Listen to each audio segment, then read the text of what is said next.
Pandangan saya Kominfo di Kota Cilegon itu tidak terlalu baik. Tidak terlalu baik itu dikarenakan memang banyakkan informasi yang sifatnya masih sifat seperti kampanye untuk wali kotanya dan para ASN-nya saja. Tapi untuk sumber informasi keterbukaan saya masih belum melihat dengan jelas di situ. Berarti harus ada platform yang bisa diakses untuk semua masyarakat. Jadi kalau mencari sesuatu yang ada di Cilegon itu udah ada. Tapi lagi-lagi nih informasinya terlalu banyak menginformasikan hal-hal yang sifatnya kedinasan, yang saya anggap itu seremonial. Oke. Gitu. Yang substansi ke masyarakat masih kurang. Masih sangat kurang, minim. Bisa dicek sekarang. Sekarang gini, kalau kita berbicara permasalahan informasi, itu tugas Kominfo. Kominfo yang harusnya lebih masif itu untuk menjalankan seluruh aplikasi yang ada di Kota Cilegon. Tidak harus setiap dinas itu membuat aplikasi. Untuk apa? Karena bukan tugasnya.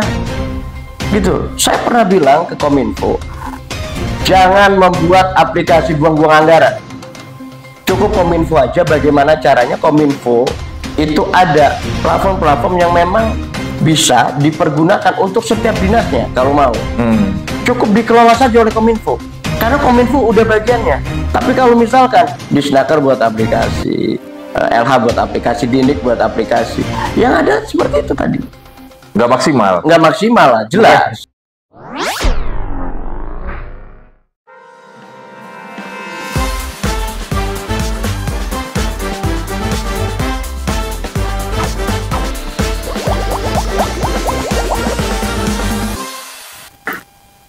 Assalamualaikum warahmatullahi wabarakatuh. Sahabat Telepolen, kembali lagi dalam program podcast. Saat ini saya bersama anggota DPRD Kota Cilegon bersama Kang Andi. Gimana kabar, sehat Kang? Alhamdulillah. Kang Andi ini dari Komisi 4. Mungkin bisa memperkenalkan dulu, Kang. Ya, baik. Terima kasih, sahabat Wilip. Ya. Apa yang harus saya perkenalkan?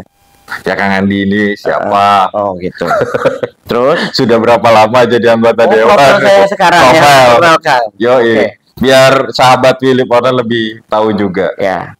Perkenalkan, nama saya Andi Kurniadi. Dulu saya sempat pernah ikut di Partai Golkar untuk di periode saya yang pertama. Kan?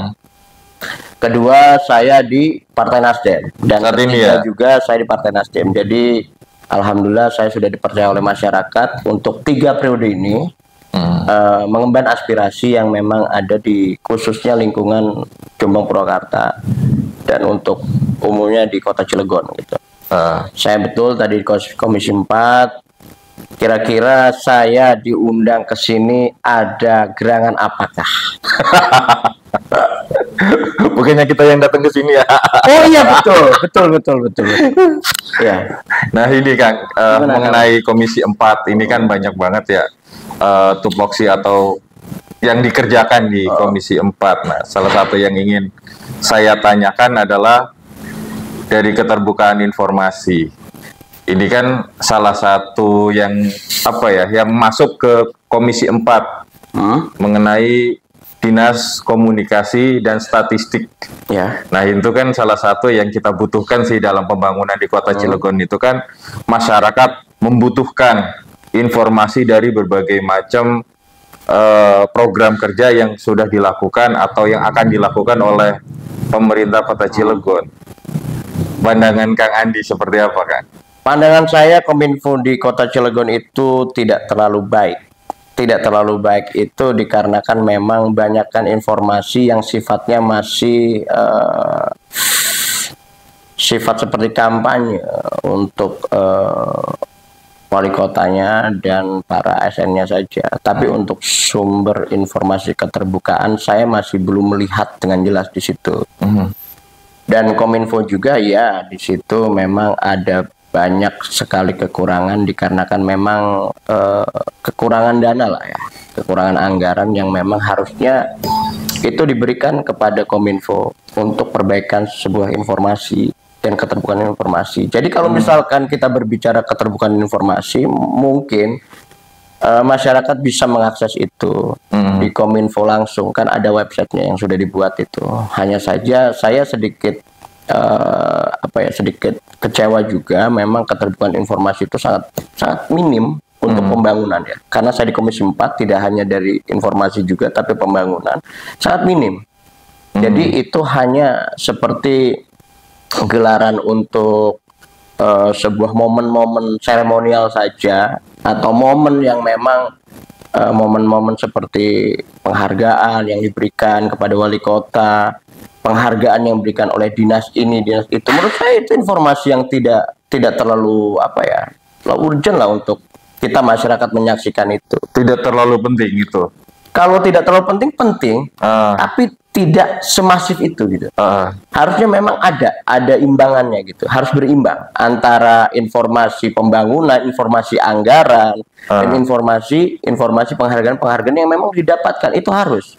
Berarti informasi yang dibutuhkan sama masyarakat kayak kalau mau masuk kuliah kan butuh, katanya ada program KCS. Itu kan aksesnya harusnya lebih gampang, pendaftarannya lebih gampang, itu salah satunya. Atau mau mencari kerja, ada info lowongan kerja semacam itu dibutuhkan nggak sih? Oh ya, harus.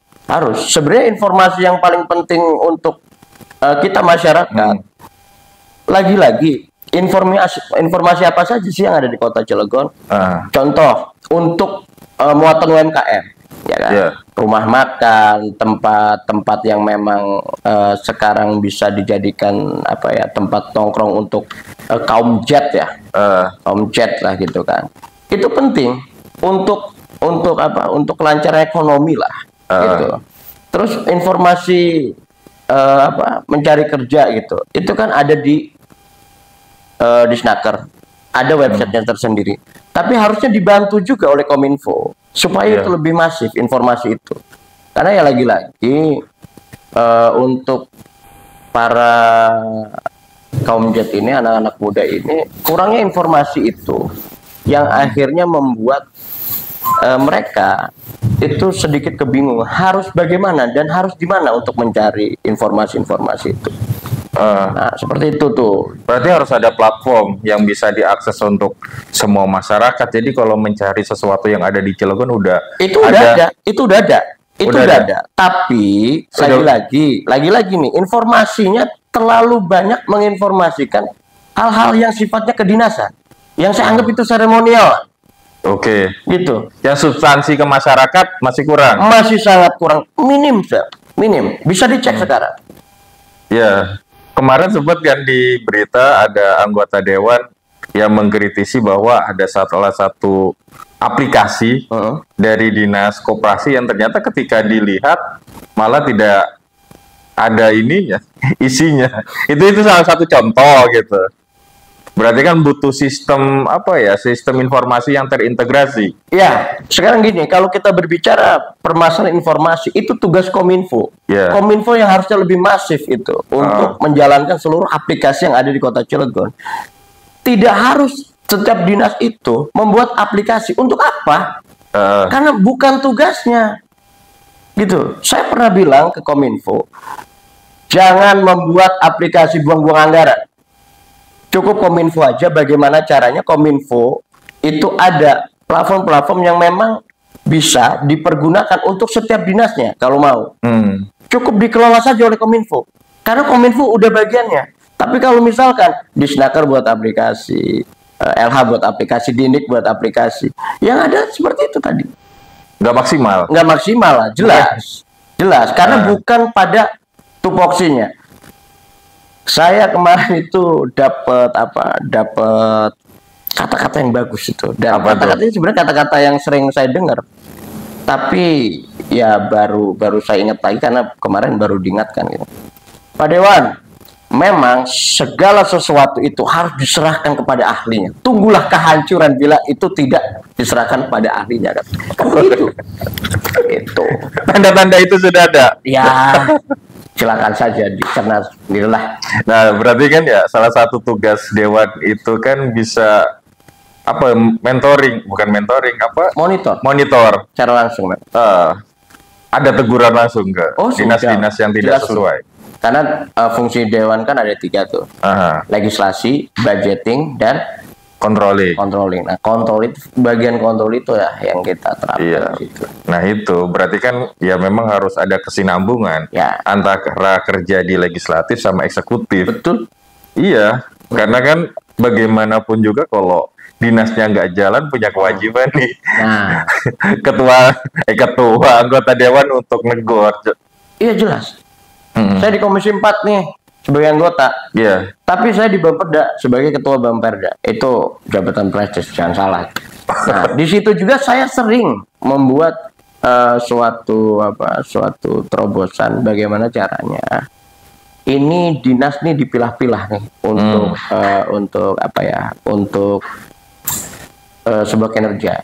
Karena waktu kemarin dari Pol PP gitu kan, ada setiap Pol PP mau menindak harus berkaitan dulu dengan dinas tersebut. Padahal dinas tersebut itu kan sifatnya kalau misalkan birokrasinya sulit gitu, kenapa harus dilakukan? Udah kita persempit saja, kita serahkan saja semuanya sama Pol PP. Kalau mau menindak saja. Hanya cukup berkirim surat dan itu selesai. Nah, dan itu aturan itu salah satu yang kita buat gitu. Supaya tidak ada lagi dinas yang memang tidak harus ada dinas yang mendampingi atau dinas yang memang harus bersama-sama gitu. Tidak mesti. Itu akan memperlambat kinerja menurut saya. Yang penting pemberitahuan saja. Pemberitahuan saja cukup. Eksekusi tetap ada di Pol PP. Kan memang seperti itu. Pol PP itu menurut saya polisinya pemerintah ya, polisinya pemerintah gitu. Kalau kita itu kan ada di Kepolisian Republik Indonesia gitu. Kalau untuk di kota itu kan Pol PP itu. Nah, karena adanya birokrasi yang rumit, maka dari itu susah tuh untuk ditindak. Kasih teguran, kalau dinasnya belum bisa, akhirnya terhambat kinerjanya. Nah itu salah satu Satpol PP juga. Satpol PP juga. Jadi informasi hal-hal yang seperti itu yang harusnya terus dilakukan oleh Kominfo supaya lebih jelas. Gitu tuh. Karena banyak informasi yang tidak diketahui oleh masyarakat. Dikarenakan apa? Memang kekurangannya informasi yang muncul ke publik. Gitu. Nah ini kan banyak masyarakat sih yang mempertanyakan, benar nggak salah satu program pemerintah itu kan KCS diklaim sebagai satu keberhasilan, tapi tidak ada datanya.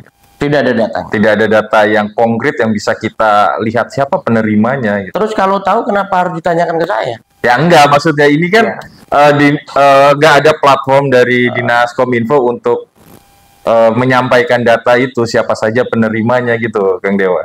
Loh, kalau kita salahkan hanya kepada Kominfo-nya saja, menurut saya tidak relevan. Kominfo hanya menginformasikan saja. Yang harusnya itu melakukan melakukan pendataan tersebut masing-masing dari setiap dinas. Setiap OPD dan itu harusnya dikasihkan ke Kominfo dan Kominfo wajib untuk nge-share itu. Nah, itu maksud saya. Nah, hanya saja lagi-lagi Kominfo tidak punya hak untuk mengklaim data-data tersebut. Jadi harus valid datanya supaya informasi yang ada juga valid. Tuh. Jadi jangan membuat jangan membuat Kominfo ini seakan-akan menutup sebuah informasi. Karena lagi-lagi setiap informasi yang ada harus valid, harus fair dan memang harus dari sumber yang kredibel. Contoh tadi untuk data KCS. Dari Dindik sudah belum menyerahkan datanya, udah berapa? Jangankan Kominfo, kita aja yang meminta sampai sekarang belum ada. Itu aja. Itu beasiswa ya, apalagi yang diklaim sebagai keberhasilan menurun angka pengangguran di Kota Cilegon dari Dinas Tenaga Kerja. Keberhasilan itu kan bisa dilihat dari angka statistiknya ada, gitu ya kan. Dan kepuasan masyarakatnya ada gitu. Dan kalau menurut saya keberhasilan itu harus sifatnya umum, menyeluruh. Taruhlah dari 100%, 80% puas atau 70% puas, lebih dari 50 puas, itu sudah saya anggap keberhasilan. Tapi kalau misalkan sifatnya hanya pribadi, itu bukan keberhasilan. Kenapa? Loh, kita melakukan beasiswa, itu sifatnya pribadi, bukan umum. Justru secara langkah kalau kita itu melihat sebuah keberhasilan itu dilakukan dari person per person. Mana untuk kepentingan umumnya? Kan nggak ada. Jadi jangan anggap itu sebuah keberhasilan, karena lagi-lagi indikator sebuah keberhasilan untuk dinas itu kepuasan dari masyarakat. Sekarang kita uji, ada nggak survei untuk kepuasan masyarakat? Saya yakin nggak ada. Dan saya pernah menanyakan itu. Belum ada. Belum ada. Berarti harus disenggol nih. Siapa yang harus melakukan survei? Oh, Bapeda lah. Oh, Bapeda. Ini kan berkaitan sama pembangunan. Kita kalau tidak tahu kepuasan publik atau kepuasan masyarakat, kan indikator untuk keberhasilan sebuah program dari pemerintah akhirnya tidak tahu. Ya tidak tahu. Tidak ada data yang valid. Memang tidak ada data yang valid. Makanya kenapa saya anggap sumber informasi yang dilakukan oleh Kominfo itu sifatnya masih sifat sekedar seremonial saja. Yang dilakukan oleh Kominfo seakan-akan ini menjadi sebuah ajang kampanye wali kota yang sekarang dijadikan untuk menuju kedua periode. Gitu. Duh, ke arah anak politik ini. Apa ya? Karena yang selalu di-share itu kita bisa lihat sekarang datanya ada kok di Kominfo. Paling penghargaan wali kota, penghargaan dinas yang didampingi oleh wali kota, penghargaan ini, penghargaan hanya sekedar itu saja. Terus kalau jujur saya pengen tahu sih di mana sih tempat nyari makan yang enak di kota Cilegon. Nah itu salah satunya kuliner kan. Kuliner kan. Kalau ada platform pengen makan sate bebek di mana gitu. Iya. Itu salah satunya yang ingin salah satunya. Cobalah Kominfo bekerja sama dengan UMKM yang lain ya. Itu biar bisa bersinergi lah. Jadi pemerintahnya dapat, informasinya juga dapat, gitu. Jangan ini mah informasi lagi penghargaan, informasi lagi penghargaan, informasi lagi ini. Buat apa? Berani nggak menginformasikan anggaran yang nanti akan dilakukan? APBD 2025 contohnya. Berani nggak? Saya yakin nggak berani. Kenapa itu kok nggak berani, padahal itu kan masyarakat wajib tahu. Wajib tahu. Faktanya gimana? Tidak pernah ada. Ya udah itu. Sahabat Telepolen, ini menarik nih obrolan pada kali ini bersama Kang Andi.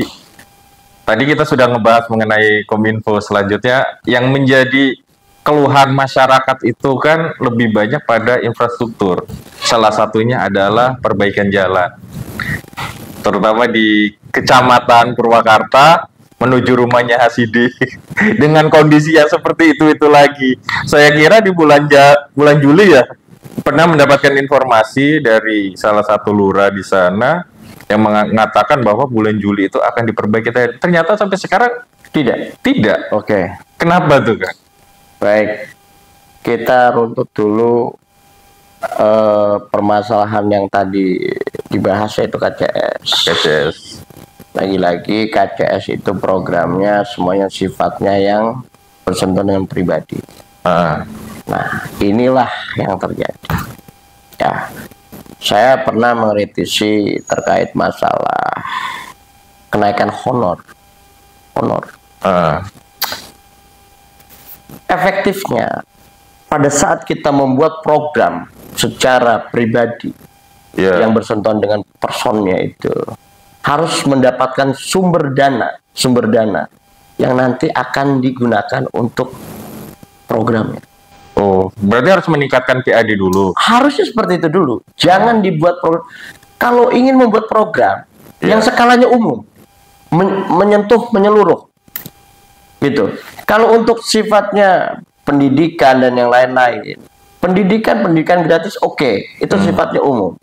Itu. Tapi kalau misalkan beasiswa, bukan saya tidak setuju. Saya sepakat. Saya sangat sepakat. Nah, hanya saja dikarenakan program itu lagi-lagi tidak tersentuh oleh seluruh elemen, yang akhirnya inilah yang terjadi. Pembangunan terbengkalai, banyaknya infrastruktur yang mungkin belum terlaksana. Dikarenakan tidak ada anggarannya. Sekarang kita buat simulasi dulu. Simulasi apa yang kita buat? Pada saat kita ada uang 1 juta untuk kebiasaan satu keluarga, untuk membeli beras, untuk membeli kebutuhan yang lain, dan untuk jajan si anak. Pada suatu saat jajan si anak ini dari 50.000 dinaikkan menjadi 100.000. Ada 3 anak yang akhirnya kebiasaan itu untuk membeli kebutuhan pokok, beli beras, beli gas, itu yang asalnya beli beras itu 3 liter bisa diturunkan menjadi 1,5 liter atau 2 liter. Berarti ada hal yang harus dikorbankan. Iya kan? Harusnya berpikir dulu sumber dananya dari mana untuk menaikkan jajan si anak. Bukan pragmatik seperti itu, langsung naikkan. Inilah yang terjadi. Nah, kaitannya dengan APBD kita, hal seperti itulah yang terjadi. Pembangunan akhirnya dikurangi, yang menikmati hanya personnya saja, kayak kader, RT, RW, dan hal sebagainya lah kan gitu. Itu tuh Kang, ya. Jadi, iya, PAD kan ini belum mencapai target. Bahkan kemarin ada statement dari Sekda katanya defisit untuk kas daerah. Ya, terus kan proses pembangunan sementara ini kan masih bulan Agustus, masih panjang nih. Betul. Untuk menyelesaikan 2024 gitu. Ke depan akan seperti apa jadinya Cilegon? Ke depan jelas akan baik-baik saja. Ke depan jelas akan baik-baik saja sampai nanti hari yang ditentukan berhasil atau tidak. Karena kalau kita berbicara keberhasilan pemerintah, tidak luput dari keberhasilan pemimpinnya siapa. Gitu. Ada indikator. Jelas. Jadi begini, sebaik-baiknya pemimpin bisa memimpin anak buahnya ya. Gimana ya? Bentar. Saya lupa gimana tuh ya? Sebaik-baiknya pemimpin dia bisa memberikan teladan yang baik untuk para anak buahnya. Aduh. Kalau misalkan pemimpinnya pintar, sebodoh apapun pengikutnya, pasti akan menggunakan seefektif mungkin. Tapi sepintar-pintarnya pengikutnya, kalau pemimpinnya bodoh, ya mohon maaf, kata saya tadi. Gitu. Curang banget ini. Jelas. Emang seperti itu kok fakta. Apalagi yang harus kita lihat dari kinerja yang sekarang gitu kan.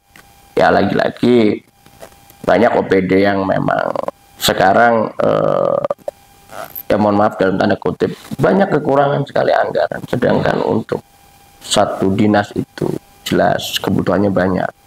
Kalau kita berbicara infrastruktur yang sekarang tidak hanya PU, Perkim juga terkendala juga gitu kan.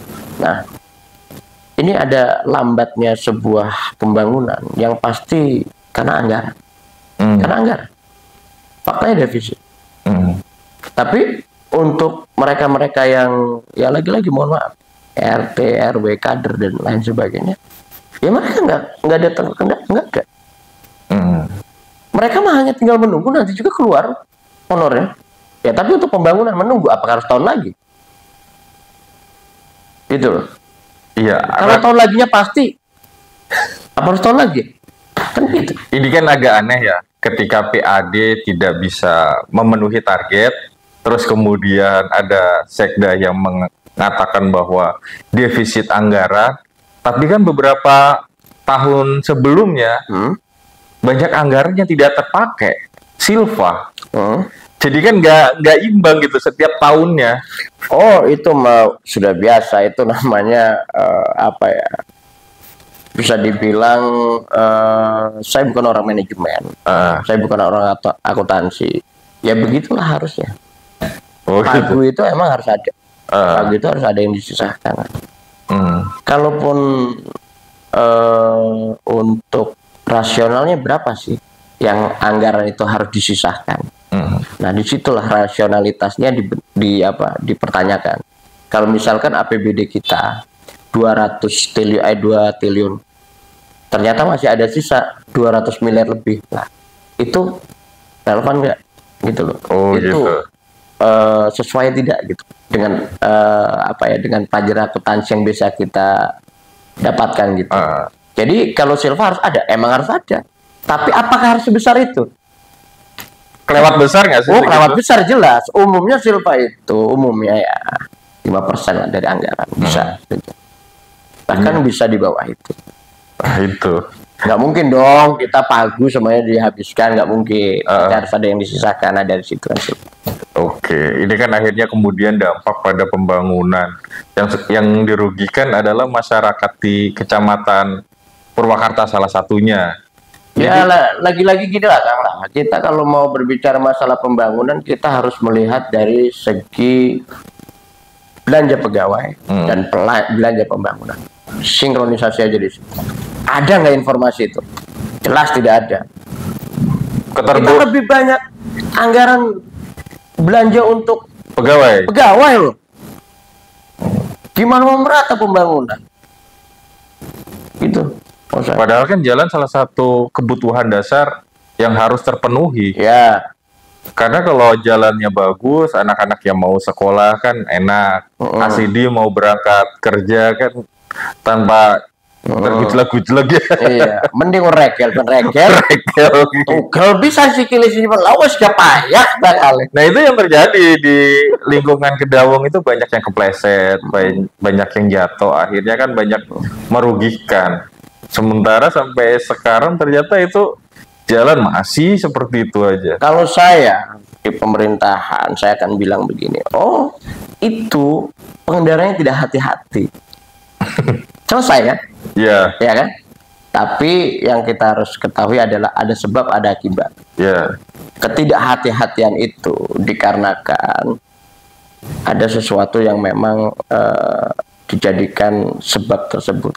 Ya sudah hati-hati tapi masih tetap jatuh, apa kurang berhati-hati? Kan itu saja. Tapi pada saat ya mungkin kalau jalan itu mulus tanpa ada legongan-legongan, enak kali ya. Iya. Padahal di Cilegon ini banyak lubang yang ada di jalan tuh. Mungkin nggak ada ya lubang yang berjalan tuh, nggak ada kalau di Cilegon. Banyaknya tuh. Aduh, ini loh. Lubang yang di jalan itu. Kan sekarang ada mantri jalan. Ya? Mantri jalan. Pakai tidak? Efektif tidak? Jalan nggak sih di Jombang Purwakarta lah gitu? Oh, saya tadi nanya, terpakai tidak? Anda kan media nih, harusnya tahu informasi itu. Hanya ada di beberapa kelurahan saja yang saya tahu. Hanya ada di beberapa kelurahan. Berarti efektif tidak? Kurang sih. Ya sudah, kalau gitu kenapa harus dipertanyakan ke saya kalau memang begitu? Karena kan kalau jalan Pabean itu kan melintasi 3 kelurahan ya. 3 kelurahan, dari Kelurahan Purwakarta nyambung ke Tegal Bunder sampai ujungnya Pabean gitu. Apapun bentuknya itu, lagi-lagi kita harus bisa melihat dari sisi kebijakan umumnya ya.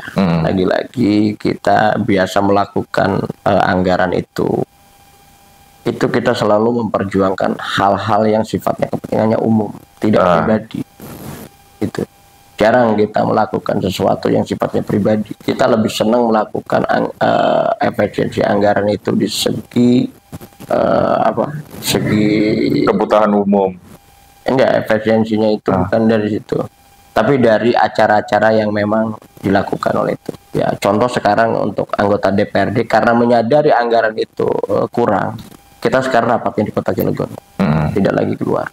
Itu salah satu diefisiensikan supaya anggaran itu tidak untuk keluar kemana, tapi untuk di Kota Cilegon. Itu. Jadi ya kalau misalkan lubang yang ada di jalan itu tidak bisa dilakukan, ya harusnya dipertanyakan di PU ya. Di PU lebih tepatnya mungkin harusnya yang membuat ide dari mantri pembangunan, mantri apa tuh? Mantri jalan. Mantri jalan. Jadi situ dipertanyakan efektifnya seperti apa. Sudah berapa yang diusulkan, sudah berapa yang dikerjakan. Yang namanya mantri itu kan mungkin kita mah dokter ya. Dokter yang bisa ngatasin masalah jalan. Iya, dokter. Mantri mah wong sing nyunat. Kan kono. Masih anur ya. Ini mantri sunat sih kan kalau. Jadi pada saat mantri itu dikunjungi oleh si pasien, itu harus ditangani. Yeah. Pertanyaannya, mantri jalan ini sudah berapa yang dilaporkan, sudah berapa yang dikerjakan? Itu dulu deh yang harus kita cari. Itu jangan ada satu mantri jalan bisa menyelesaikan satu jalan, tapi di framing pemberitaannya seolah-olah mantri jalan itu berhasil ada banyak di kota Cilegon. Itu berarti seperti adegan film Hollywood yang kalau sudah di action loncat berhasil, dan itu ada keberhasilan yang sangat luar biasa. Bener. Padahal mah itu bukan pemeran utamanya, pemeran pengganti biasanya loncat itu. Karena pemeran utamanya biasanya tidak bisa melakukan itu. Jadi harus ada peran pengganti. Nah, sekarang pertanyaannya untuk hal seperti itu, pemeran utamanya siapa?